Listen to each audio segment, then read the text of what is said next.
नमस्कार दोस्तों, राधे राधे। आपका अपने इस यूट्यूब चैनल हमारी संस्कृति हमारी धरोहर में हार्दिक स्वागत है। देवी दुर्गा और माँ शक्ति की उपासना का महापर्व चैत्र नवरात्रि जल्द ही शुरू होने वाला है। इस बार चैत्र नवरात्रि 2 अप्रैल से प्रारंभ हो रहे हैं, जो 11 अप्रैल को समाप्त होंगे। माँ दुर्गा के भक्तों को नवरात्रि के पर्व का इंतज़ार बहुत ही बेसब्री से रहता है, जिसमें 9 दिनों तक विधिवत रूप से माँ दुर्गा की पूजा और आराधना की जाती है। पूरे 9 दिनों तक उपवास रखते हुए माँ की साधना की जाती है। भक्त नवरात्रि के 9 दिनों तक देवी के 9 अलग अलग स्वरूपों की उपासना करते हुए सादगी से व्रत के नियमों का पालन करते हैं। नवरात्रि के 9 दिनों तक विशेष रूप से अगर वास्तु के नियमों को ध्यान में रखते हुए माँ की आराधना की जाए तो पूजा का पूरा फल प्राप्त होता है और भक्तों के ऊपर माँ का आशीर्वाद बना रहता है। इस साल चैत्र नवरात्रि, जैसा कि मैंने बताया, 2 अप्रैल 2022 से शुरू हो रही है और जिसका समापन 11 अप्रैल 2022 को होगा। चैत्र नवरात्रि पूरे 9 दिनों की होगी। चलिए जानते हैं कि चैत्र नवरात्रि में अष्टमी, नवमी किस दिन पड़ रहे हैं। साथ ही हम जानते हैं कि कलश की स्थापना का क्या शुभ मुहूर्त है। चैत्र घट स्थापना शनिवार अप्रैल 2, 2022 को। घट स्थापना मुहूर्त सुबह 6:10 से 8:31 तक। घट स्थापना अभिजीत मुहूर्त दोपहर 12 बजे से 12:50 तक। घट स्थापना मुहूर्त प्रतिपदा तिथि पर है। प्रतिपदा तिथि प्रारंभ अप्रैल 1, 2022 को 11:53 पर सुबह। प्रतिपदा तिथि समाप्त अप्रैल 2, 2022 को 11:58 पर सुबह। चैत्र नवरात्रि 2022 की तिथियाँ: 2 अप्रैल पहला दिन माँ शैलपुत्री की पूजा का। 3 अप्रैल दूसरा दिन माँ ब्रह्मचारिणी की पूजा का। 4 अप्रैल तीसरा दिन माँ चंद्रघंटा की पूजा। 5 अप्रैल चौथा दिन माँ कूष्मांडा की पूजा। 6 अप्रैल पाँचवा दिन माँ स्कंद माता की पूजा। 7 अप्रैल छठा दिन माँ कात्यायनी की पूजा। 8 अप्रैल सातवां दिन माँ कालरात्रि की पूजा। 9 अप्रैल को माँ महागौरी की पूजा की जाएगी। 10 अप्रैल 9वां दिन माँ सिद्धिदात्री की पूजा की जाएगी। 11 अप्रैल 10वां दिन नवरात्रि का पारण। तो चलिए जानते हैं किस दिन मनाई जाएगी महाअष्टमी। चैत्र नवरात्रि के दौरान 9 अप्रैल 2022 शनिवार के दिन महाअष्टमी मनाई जाएगी। इस दिन दुर्गा माता के 8वें स्वरूप माँ महागौरी की पूजा की जाती है। बहुत से घरों में अष्टमी पूजन किया जाता है। किस दिन मनाई जाएगी रामनवमी, चलिए जानते हैं। चैत्र नवरात्रि के दौरान 10 अप्रैल 2022 को रविवार के दिन रामनवमी मनाई जाएगी। इस दिन दुर्गा माता के 9वें स्वरूप माँ सिद्धिदात्री की पूजा की जाती है। इस दिन लोग कन्याओं को भोजन कराकर अपने व्रत का पारण करते हैं। 8 या 9 कितने दिन की है नवरात्रि? इस साल जैसा कि मैंने बताया कि चैत्र नवरात्रि की शुरुआत 2 अप्रैल 2022 से होगी। इसका समापन 11 अप्रैल 2022 को होगा। ऐसे में इस साल चैत्र नवरात्रि पूरे 9 दिन मनाई जाएगी। इस साल कोई भी तिथि क्षय नहीं है। अब चलिए हम जानते हैं कि कलश स्थापना कैसे किया जाता है। नवरात्रि में कलश स्थापना का विशेष महत्व होता है। ध्यान रखें कि कलश हमेशा मूर्ति की दाईं तरफ ही रखें। इसके अलावा जहाँ पर कलश की स्थापना करनी है उस स्थान पर मिट्टी या बालू का ढेर बनाकर लगाएं। उस पर ही कलश को स्थापित करें, लेकिन ध्यान रखें कि मिट्टी या बालू का ढेर कलश से थोड़ा ज़्यादा हो, यानी कि कलश को रखने के बाद भी उसके आसपास कुछ स्थान बाकी रहे। कलश मिट्टी का हो या पीतल का, यह आपकी इच्छा पर निर्भर करता है, लेकिन कलश के ऊपर स्वास्तिक ज़रूर बनाएं। इसके अलावा कलश के ऊपरी हिस्से पर मौली बांधकर इसमें गंगा जल की कुछ बूंदें डालें।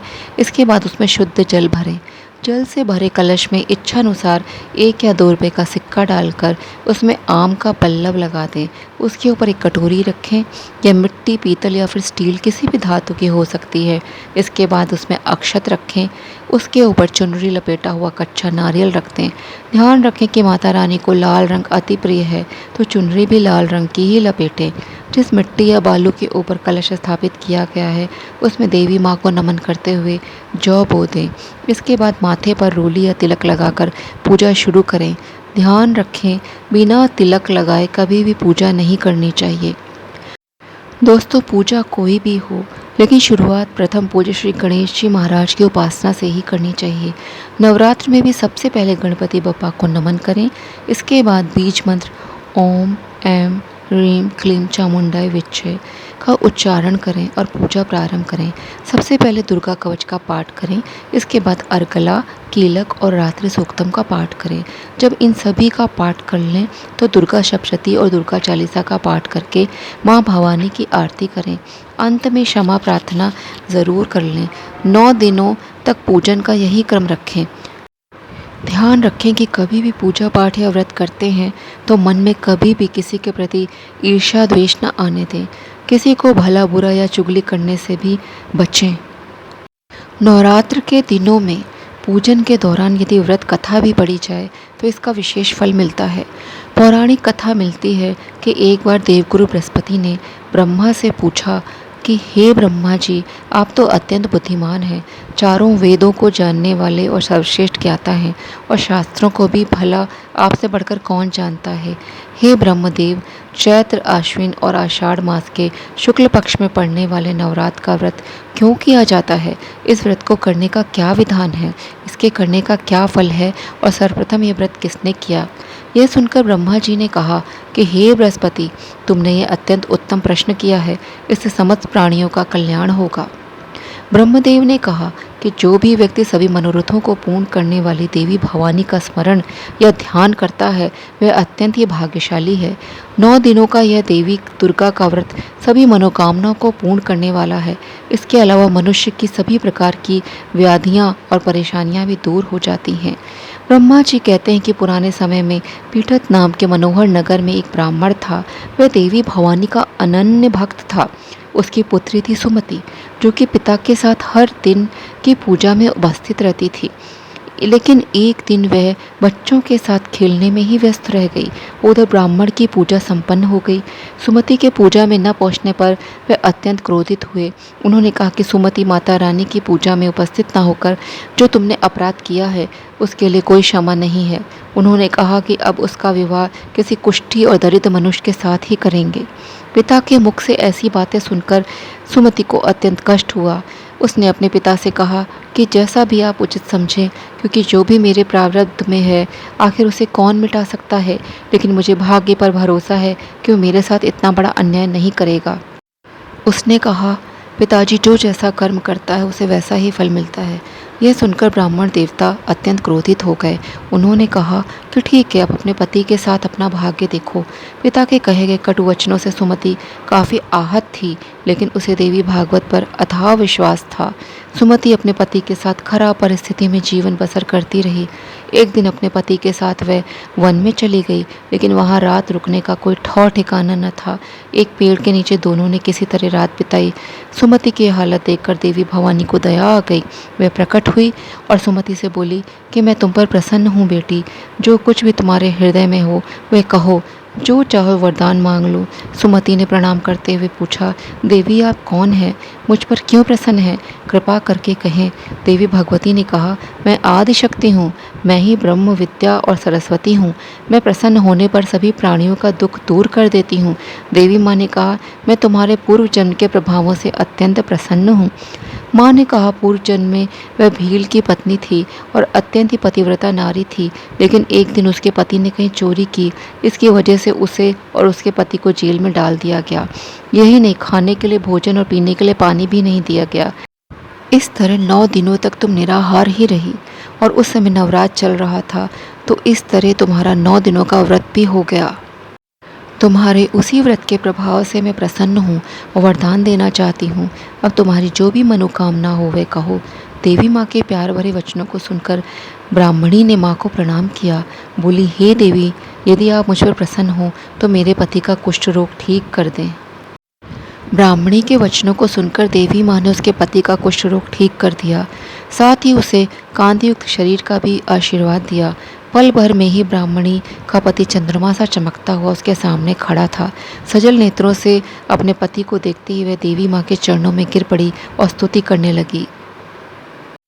स्तुति सुनकर माँ भगवती उससे प्रसन्न हो गईं।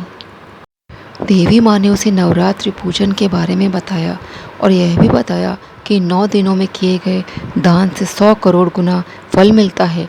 यही नहीं, व्रत करने से अश्वमेध यज्ञ के समान फल मिलता है, लेकिन ध्यान रखें कि पूजन के दौरान मन को पवित्र रखें, किसी का भी न तो बुरा सोचें और ना ही बुरा करें, तभी व्रत का फल मिलता है, अन्यथा सभी पुण्यों का नाश हो जाता है। ब्रह्मा जी ने कहा, हे बृहस्पति देव, ब्राह्मणी को नवरात्र के पूजन विधि और फल बतला कर देवी अंतर ध्यान हो गई।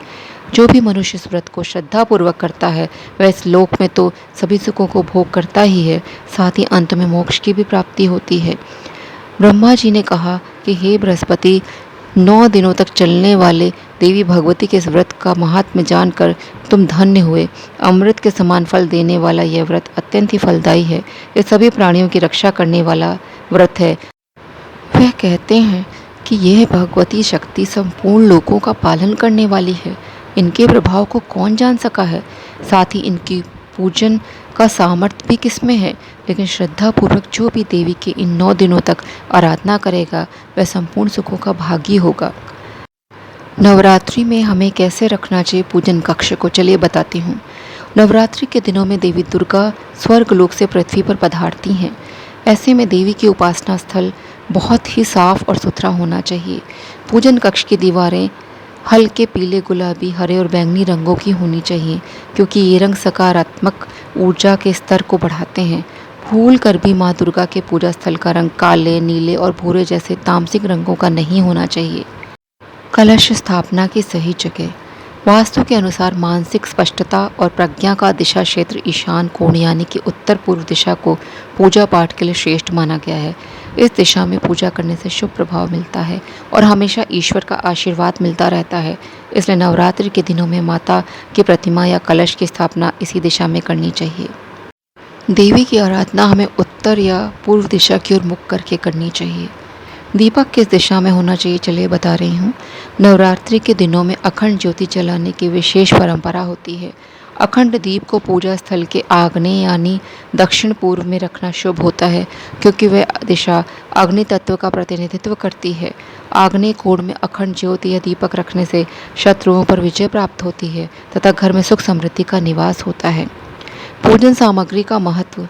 देवी दुर्गा के पूजन में प्रयोग होने वाली पूजा सामग्री पूजन स्थल के आग्नेय कोण में ही रखी जानी चाहिए। देवी माँ को लाल रंग अत्यंत प्रिय है। लाल रंग को वास्तु में भी शक्ति और शौर्य का प्रतीक माना गया है।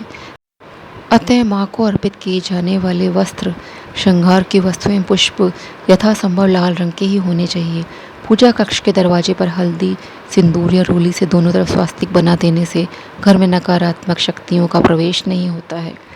देवी माँ को हम किस तरह प्रसन्न करें, इसके लिए हमें क्या करना चाहिए मैं बता रही हूँ।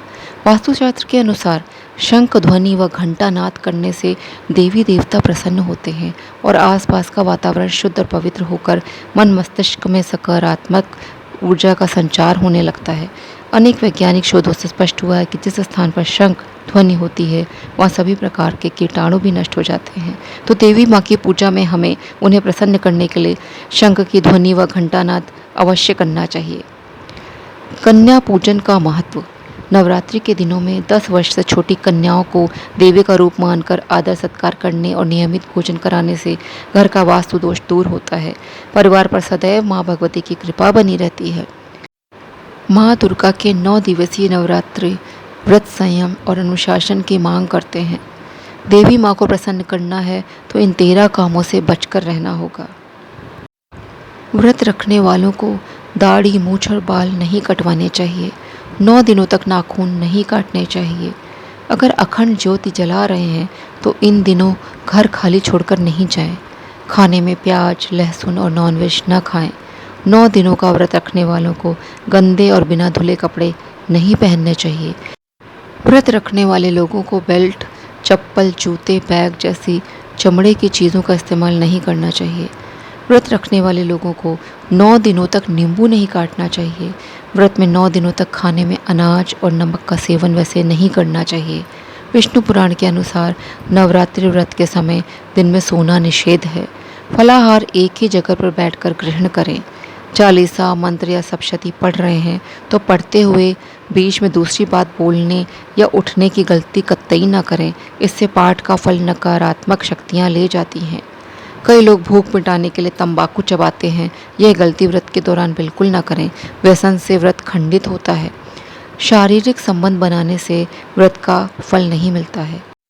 नवरात्रि में हमें क्या करना चाहिए? जवारे रखने चाहिए, प्रतिदिन मंदिर जाना चाहिए, देवी को जल अर्पित करना चाहिए, नंगे पैर रहना चाहिए जो व्रत रह रहे हैं, क्योंकि हमें इसमें चमड़े वमड़े का प्रयोग नहीं करना होता है। तो कोशिश करना चाहिए हम चमड़े से बनी चीज़ों का प्रयोग ना करें, या तो हम लकड़ी के खड़ाऊँ पहने। 9 दिनों तक व्रत रखना चाहिए। 9 दिनों तक देवी का विशेष श्रृंगार करना चाहिए। अष्टमी नवमी पर विशेष पूजा करना चाहिए। कन्या भोज कराना चाहिए। माता की अखंड ज्योति जलाना चाहिए।